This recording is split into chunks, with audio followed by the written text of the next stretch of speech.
നമസ്കാരം. കലാകൗമുദി ഓൺലൈനിലേക്ക് സ്വാഗതം. കോൺഗ്രസിൽ എക്കാലവും അടി പൊട്ടുന്നത് പിരിച്ച പണത്തിന്റെ കാശ് ചോദിക്കുമ്പോഴാണ്. നിരവധി പദ്ധതികൾ KPCCയും ജില്ലാ കോൺഗ്രസ് കമ്മിറ്റികളും പ്രഖ്യാപിക്കും. അതിനുവേണ്ടി കാര്യമായി തന്നെ പണപ്പിരിവ് തുടങ്ങും. എന്നാൽ പണപ്പിരിവ് അനന്തകാലം നീണ്ടുപോകുന്നതെന്നല്ലാതെ പ്രഖ്യാപിച്ച കാര്യങ്ങൾ ഒന്നും തന്നെ നടക്കാറില്ല.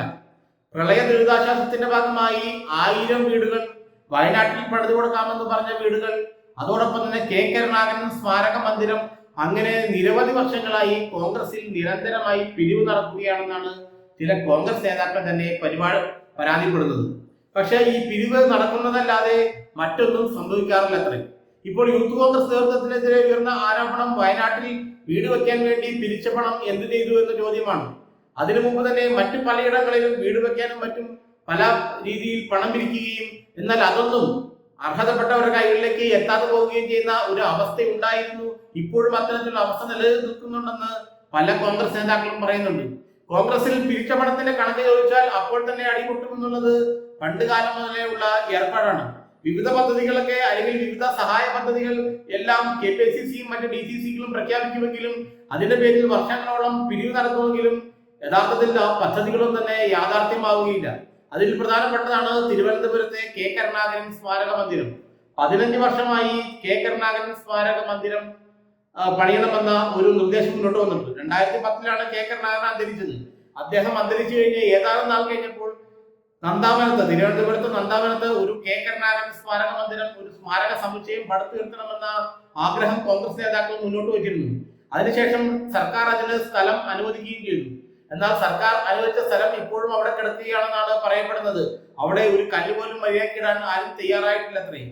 മാത്രമല്ല, നേതാക്കളെല്ലാം വന്ന് ഉദ്ഘാടന മഹാമഹമൊക്കെ നടത്തിപ്പോയെങ്കിലും വർഷങ്ങളായി, ഏതാണ്ട് 10ലധികം വർഷങ്ങളായി ഒന്നും അവിടെ നടന്നിട്ടില്ല. കരുണാകരൻ മരിച്ചിട്ട് 15 വർഷം കഴിഞ്ഞിട്ടും പിരിവെല്ലാം തകൃതിയായി നടന്നിട്ടും ഇതുവരെ കരുണാകരൻ സ്മാരക മന്ദിരം മാത്രം ഉയർന്നിട്ടില്ല. അതുപോലെ കൊല്ലത്ത് CM സ്റ്റീഫിന്റെ പേരുള്ള സ്മാരക മന്ദിരത്തിന്റെയും അവസ്ഥ അതുതന്നെയാണെന്ന് പല നേതാക്കളും പറയുന്നു. ജില്ലകളിൽ മുഴുവൻ, ഏറെക്കുറെ എല്ലാ ജില്ലകളിലും ഇത്തരത്തിൽ കോൺഗ്രസ് നേതൃത്വം വലിയ തോതിൽ പണം പിരിച്ച് ഓരോ പദ്ധതികൾ ആസൂത്രണം ചെയ്യുകയും അത് പ്രഖ്യാപിക്കുകയും ചെയ്യുമെങ്കിലും ഒന്നും സാധാരണഗതിയിൽ നടക്കാറില്ല. പിരിവ് മാത്രം നടത്തി വർഷങ്ങളോളം പിരിവ് മാത്രം നടന്ന് അതിന്റെ പൈസ എവിടെ പോയെന്നുള്ള ചോദ്യത്തിന് അതിനും ആർക്കും ഉത്തരം പറയാൻ കഴിയാറില്ല. ഏതായാലും കഴിഞ്ഞ ദിവസങ്ങളിൽ ഇത്തരം വിഷയങ്ങളെ കുറിച്ചുള്ള ചോദ്യങ്ങളൊക്കെ വളരെ കാര്യമായി ഉയർന്നു തുടങ്ങിയിരുന്നു. KPCCയുടെ 1000 വീട് പദ്ധതി ചിലയിടങ്ങളിൽ പൂർത്തിയായെങ്കിലും എവിടെയൊക്കെ പൂർത്തിയായി, എത്ര പേർക്ക് വീട് നൽകി, എത്ര രൂപ പിരിച്ചു എന്നതിനെ കുറിച്ചൊന്നും ആർക്കും ഇത് വലിയ ധാരണയില്ലാത്ത അവസ്ഥയാണ്. 1000 വീടുകൾ നിർമ്മിച്ചു നൽകുമെന്ന് അന്ന് KPCC അധ്യക്ഷനായിരുന്ന MMS പ്രഖ്യാപിച്ചത്. വീട് എവിടെയെന്ന് ചോദിക്കുമ്പോൾ അത് MMS പോയി ചോദിക്കാനാണ് പല കോൺഗ്രസ് നേതാക്കളും മറുപടി നൽകുന്നത്. ചുരുക്കി പറഞ്ഞാൽ 1000 വീട് പദ്ധതിയിൽ എത്ര വീട് പണം തീർത്തു എന്നുള്ളതൊന്നും ജനങ്ങൾക്ക് മുന്നിൽ വിശദീകരിക്കാൻ ഇപ്പോഴും കോൺഗ്രസ് നേതൃത്വം തയ്യാറായിട്ടില്ല.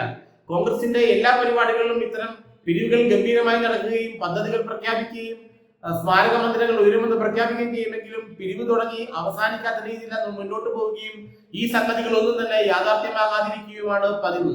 പഴയതുപോലെ തന്നെ ഇപ്പോഴും പിരിവിന്റെ കാര്യം ചോദിച്ചാൽ അടിപൊട്ടുന്ന അവസ്ഥയാണ് കോൺഗ്രസിൽ. ഇപ്പോൾ യൂത്ത് കോൺഗ്രസിന്റെയാണ്.